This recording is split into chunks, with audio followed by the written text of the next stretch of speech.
Hello everyone. कैसे हैं सभी लोग बहुत अच्छे होंगे और अपने केवीएस एग्ज़ाम के प्रिपरेशन कर रहे होंगे।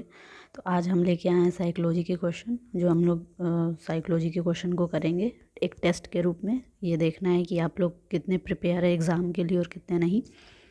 और इंग्लिश की जो सीरीज़ थी वो आप लोगों को ज़रूर पसंद आई होगी, और मेरी कोशिश यही रहती है कि आप लोगों के लिए ज़्यादा से ज़्यादा क्वेश्चन प्रोवाइड करूं, जिससे कि आप लोगों की प्रैक्टिस हो सके। तो भी परेशान होने की ज़रूरत नहीं है ज़्यादा, क्योंकि एग्ज़ाम होने में भी थोड़ा टाइम है, तो हम लोग आराम आराम से प्रैक्टिस करेंगे। तो चलिए शुरू करते हैं। शिक्षा मनोविज्ञान की विवरणात्मक विधि के अंतर्गत कौन शामिल है? इसका ऑप्शन है डी, उपयुक्त तो सभी हैं।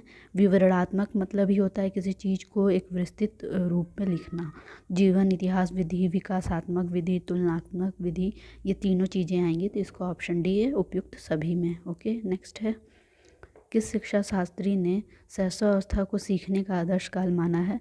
तो वैलेंटाइन ने शैशवावस्था को सीखने का आदर्श काल माना, तो इसका ऑप्शन बी है। नेक्स्ट है, शिक्षा शास्त्री वाटसन ने प्राथमिक संवेग किसको माना है? वैसे तो सभी शिक्षा शास्त्री जो हैं सबका अपना अलग अलग तरीका है मानने का प्राथमिक संवेग को। तो वाटसन ने भय, क्रोध और प्रेम को प्राथमिक संवेग माना है, तो इसका ऑप्शन है डी। ओके, लेकिन आप लोग ने एक स्पोंजा वैज्ञानिक भी सुने होंगे, शिक्षा जो शास्त्री हैं, उन्होंने जो प्राथमिक संवेग मांगा है, उन्होंने हर्ष और शोक और आपकी इच्छा को प्राथमिक संवेग माना है स्पोंजा ने, लेकिन वाटसन ने भय, क्रोध और प्रेम को माना है। ओके, नेक्स्ट है, बुद्धि के पदानुक्रम सिद्धांत का प्रतिपादन किसने किया है? इसका ऑप्शन है बी, फिलिप बर्नर ने किया है। नेक्स्ट है, कौन से अभिक्षमता परीक्षण श्रृंखला प्रकार के परीक्षण होते हैं? इसका ऑप्शन है बी, भेदक अभिक्षमता परीक्षण जो होते हैं वो श्रृंखला प्रकार के होते हैं। नेक्स्ट है, कितनी बुद्धि लब्धि वाले बालक को मंद बुद्धि बालक कहा जाता है? तो जो 80 से या उससे जो कम होते हैं उन्हीं को क्या कहते हैं? मंद बुद्धि बालक। नेक्स्ट, रोसा मसीह लक्ष्य परीक्षण व्यक्तित्व को प्रक्षेपीय विधि से मापने वाला एक प्रसिद्ध बहुतायत से प्रयुक्त किया जाने वाला परीक्षण, ये किसका है? इसका ऑप्शन है बी, हरमन रोसाक का। इन्होंने जो व्यक्तित्व परीक्षण विधि में 10 कार्ड बताए, उन 10 कार्ड का यूज़ करके हम लोग व्यक्तित्व परीक्षण का उपयोग करते हैं। नेक्स्ट है, छात्रों के मानसिक स्वास्थ्य को बनाए रखने के लिए शिक्षकों को चाहिए कि छात्रों के साथ सौहार्दपूर्ण व्यवहार करें, छात्रों में हीन भावना उत्पन्न न होने दें, छात्रों को उचित व्यावसायिक निर्देशन दें। उपयुक्त सभी, इसका ऑप्शन डी, उपयुक्त सभी चीज़ें होनी चाहिए एक शिक्षक के अंदर, जिससे कि हमें अपने छात्रों को एक योग्य बना सकें। नेक्स्ट है, शिक्षा मनोवैज्ञानिकों के अनुसार मानसिक रूप से स्वस्थ शिक्षकों में व्यक्तिगत विशेषताएं होनी चाहिए। इसका ऑप्शन डी है, उपयुक्त सभी होनी चाहिए। शिक्षार्थियों में अध्यापन में रुचि, सतर्कता एवं निष्पक्षता, सहनशीलता एवं आत्ममूल्यांकन और निष्पक्षता होनी चाहिए। ये नहीं है कि हम लोग जातिवाद करें, भेदभाव करें पढ़ाने लिखाने में, ये सारी चीज़ें नहीं होनी चाहिए एक शिक्षक के अंदर। भारत में प्रथम मनोवैज्ञानिक प्रयोगशाला की स्थापना किसने की थी? इसका ऑप्शन है बी, एस.एन. सेन गुप्ता ने की थी। नेक्स्ट है, मनोविश्लेषणात्मक उपागम का प्रतिपादन किसने किया था? इसका ऑप्शन है डी, फ्रायड ने किया था। मनोविश्लेषणात्मक, ये बहुत आता है एग्जाम में। नेक्स्ट है, बाल केंद्रित शिक्षा से क्या अभिप्राय है? इसका ऑप्शन है ए, बालक के अधिगम की क्रियाविधि बालक की आयु एवं क्षमता के अनुरूप होनी चाहिए बाल केंद्रित शिक्षा के। ये नहीं है कि जैसा बालक है, अगर बच्चा 5 में पढ़ रहा है या 1 में 2 में पढ़ने वाला बच्चा है, तो उसको हम जो हायर एजुकेशन जो उसकी शिक्षा दें, ऐसा नहीं होना चाहिए। हमको उनके अनुरूप कार्य करना चाहिए। नेक्स्ट, महात्मा गांधी की बुनियादी शिक्षा योजना किस नाम से जानी जाती है? इसका ऑप्शन है बी, वर्धा शिक्षा योजना के नाम से जानी जाती है। नेक्स्ट है, राष्ट्रीय शिक्षा नीति 1986 में केंद्रित शिक्षा पाठ्यक्रम में शामिल है। इसका ऑप्शन है डी, उपयुक्त तो सारी चीज़ें शामिल है। राष्ट्रीय अस्मिता, संवैधानिक उत्तरदायित्व, भारतीय स्वतंत्रता आंदोलन का इतिहास, ये सारी चीज़ें जो हैं राष्ट्रीय शिक्षा नीति में शामिल हैं। नेक्स्ट है, थार्नडाइक के नियम के अनुसार अन्य बातों के समान होने पर अभ्यास से उद्दीपक व अनुक्रिया के बीच का बंधन सुदृढ़ होता है। इसके विपरीत अभ्यास अथवा पुनरावृत्ति की कमी इस बंधन को शिथिल करती है। इसका ऑप्शन है बी, अभ्यास का नियम। ओके, इसमें बताना है कि ये अभ्यास का नियम है कि प्रभाव का है किस चीज़ का, क्योंकि थॉर्नडाइक के 3 मुख्य नियम है, 5 गौण नियम हैं। मुख्य नियम है अभ्यास, तत्परता और प्रभाव। नेक्स्ट है, सीखने के प्रबल सिद्धांत के प्रतिपादक कौन है? तो इसका ऑप्शन है बी, हल जो है वो सीखने के प्रबलन सिद्धांत के प्रतिपादक है। इस टाइप के भी क्वेश्चन आ जाएंगे तो हम लोग कंफ्यूज हो जाएंगे, क्योंकि बहुत सारे मनोवैज्ञानिक हैं, तो किसी का भी कोटेशन डाल के पूछ सकता है। तो आदमी को ये सारी चीज़ें तभी आएंगी जब हम प्रैक्टिस करते रहेंगे।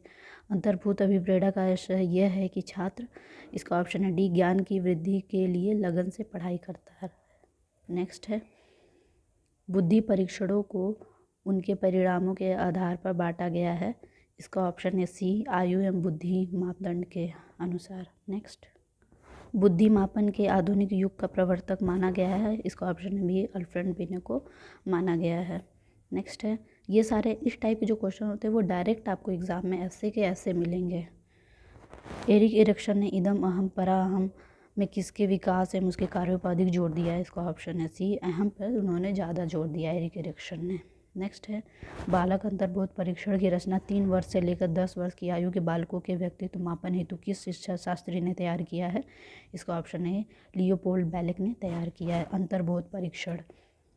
नेक्स्ट है, देखिए सारे क्वेश्चन है आपको डायरेक्ट पूछे गए हैं, बस ये थोड़ा मोड़ा ऐसे घुमा दिया है कंफ्यूज होने के लिए, जिससे कि आपको कंफ्यूज नहीं होना। अगर आपको कोटेशन याद है तो डायरेक्ट वैसे क्वेश्चन आएंगे तो आप बस उसका देखते ही आप आंसर लगाएंगे। तो ऐसा क्वेश्चन देखने के लिए और भी मेरे वीडियो को ज़रूर से ज़्यादा आप लोग शेयर करिए और मेरे चैनल को ज़रूर सब्सक्राइब करिए। नेक्स्ट है, मनोवैज्ञानिकों के अनुसार अधिकांश अधिगम वक्रों की बांटा जा सकता है। इसका ऑप्शन है डी, उपयुक्त सभी में, प्रारंभिक स्फुरण में, मध्य स्फुरण में, पठार एवं अंतिम स्फुरण तथा शारीरिक सीमा में। विशिष्ट आवश्यकता वाले बच्चों में शामिल होते हैं। इसका ऑप्शन है डी, सभी होते हैं। दिव्यांग बालक, समस्यात्मक बालक, प्रतिभाशाली बालक, सभी आते हैं विशिष्ट वाले बालक में। विशिष्ट बालक का मतलब हम लोग ये सोच के कंफ्यूज होते हैं कि विशिष्ट बालक में वही बच्चे आएंगे जो बहुत तेज होंगे, प्रतिभाशाली होंगे और जिनके अंदर सृजनात्मकता का गुण होगा, ये चीज़ें, जो कि ऐसा नहीं है। विशिष्ट बालक में वही बालक आएंगे जो कि मतलब हर तरह से विशिष्ट हों, जैसे कि दिव्यांग होते हैं, समस्या से ग्रसित हैं, ये सारे बालक जो है विशिष्ट बालक की श्रेणी में आएंगे। क्रिया प्रसूत अनुकूलन सिद्धांत का प्रतिपादन किसने किया है। तो इसका ऑप्शन है ए, स्किनर। देखिए डायरेक्ट पूछा है क्रिया प्रसूत अनुकूलन सिद्धांत, ये डायरेक्ट किसका है, स्किनर का है, तो ऐसे आ गया एग्जाम में। नेक्स्ट है, मनोवैज्ञानिक जुंग ने सामाजिक अंतरक्रिया की दृष्टि से व्यक्तित्व का वर्गीकरण किया है। इसका ऑप्शन है डी, अंतर्मुखी, बहिर्मुखी, उभयमुखी, तीनों का मनोवैज्ञानिक जुंग ने वर्गीकरण किया है। नेक्स्ट, शिक्षा के क्षेत्र में किंडरगार्टन पद्धति का प्रतिपादन किसने किया है। इसका ऑप्शन है ए, फ्रेडरिक फ्रोबेल ने किया। किंडरगार्टन देखिए पद्धति आई तो किसके है, फ्रोबेल का है। अब ये शिक्षा के क्षेत्र में ऐसे लिखा है क्योंकि आप लोग सोचो कन्फ्यूज, क्योंकि हम लोग एग्ज़ाम में इतना ज़्यादा प्रेशर रहता है कि उस प्रेशर की वजह से बहुत क्वेश्चन आते हुए भी हम लोग गलत करते हैं। क्यों? क्योंकि हम लोग लगता है अरे ये इतना बड़ा क्वेश्चन है, कुछ इसमें घुमाया गया है, जो कि ऐसा नहीं रहता है, बस ध्यान देने की ज़रूरत होती है। राष्ट्रीय पाठचर्या की रूपरेखा 2005 के अनुसार शिक्षक की भूमिका किस प्रकार की होती है। इसका ऑप्शन है ए, सुविधा प्रदाता की होती है, न कि सत्तावादी के रूप में, आत्मकेंद्रित के रूप में।